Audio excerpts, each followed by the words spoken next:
لوگ نماز اس لیے شروع کرتے ہیں، کہتے ہیں میں 5 نمازیں بھی پڑھتا ہوں، میں صدقات بھی کرتا ہوں، کام میرا پھر نہیں چلتا۔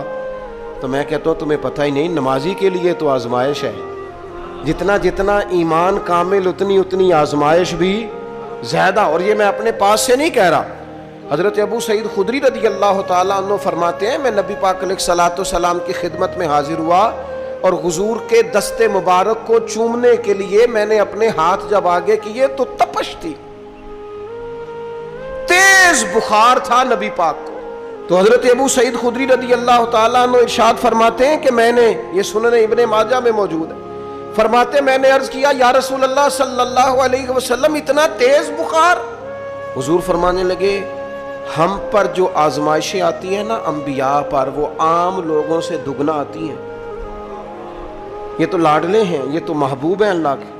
فرمایا عام لوگوں سے دگنی آزمائش آتی ہے، لیکن فرمایا ہمارا رب بڑا کریم ہے، ہمیں اجر بھی ڈبل ہی عطا کرتا ہے، ہمیں اجر بھی ڈبل ہی عطا کرتا ہے۔ تو حضرت ابو سعید خدری کہتے ہیں موقع اچھا تھا، میں نے ایک سوال بھی کر دیا، میں نے کہا یا رسول اللہ صلی اللہ علیہ وسلم بتائیے نا بھلا دنیا میں زیادہ آزمائشیں کن کو آتی ہیں؟ تو حضور فرمانے لگے سب سے زیادہ آزمائشیں اللہ کے انبیاء کو آتی ہیں، نبیوں کو آتی ہیں۔ حضور اس کے بعد فرمایا اس کے بعد جو ان کے زیادہ قریب ہوتا ہے اسے آتی ہے۔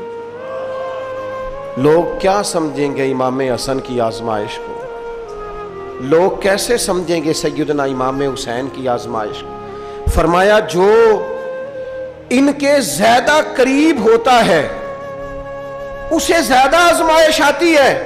تو حضور کے سب سے قریب تو امام حسن ہے نا، امام حسین ہے نا، تو کیا سمجھتا ہے قربت بس نسبت کے اظہار کا نام ہے اور بڑے لطف کے ساتھ زندگی گزارنے کا نام ہے؟ تو نبی پاک علیہ الصلوۃ والسلام نے فرمایا بات بڑی مزے کی ہے، فرمایا پھر اللہ کے بعض بندے تو ایسے ہوتے ہیں جنہیں اللہ فقر میں مبتلا کر دیتا ہے، فرمایا ان کے پاس صرف ایک چادر رہ جاتی ہے، اتنا فقر ان کے پاس آتا ہے، لیکن جو حدیث کے آخری لفظ ہے نا وہ وجد والے ہیں، وہ وجد والے ہیں، وہ سرور والے ہیں۔ ہمارا یہ مزاج ہوتا ہے کہ میٹھا میٹھا کھا جاؤ اور ذرا کڑوا آ جائے تو سویرے بھی رو شام بھی رو، حال ہی کوئی نہیں، غریبی بڑی، پریشانی بڑی، حضرت صاحب گھر سے بیماری جاتی نہیں، اور جناب کیا بتائیں بعض لوگ تو ایسے ہیں جن کی بات سن کے لگتا ہے زندگی میں کبھی سوئی ہی نہیں، اتنے بڑے بڑے دکھ سناتے ہیں۔ او خدا کی رحمت کا بھی تو ذکر کرنا، خدا نے جو تیرے اوپر انعامات کیے ان کا بھی تو ذکر کرنا، ان کا تذکرہ ہی نہیں کر رہا میرا بھائی۔ نبی پاک علیہ السلام نے فرمایا ان لوگوں پر دکھ آتے ہیں پر قربان ہونے کو جی چاہتا ہے ان لفظوں پر۔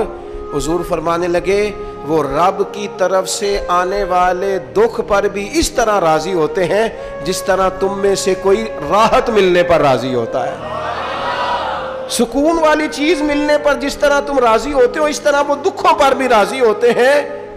دکھ قبول محمد بخشا،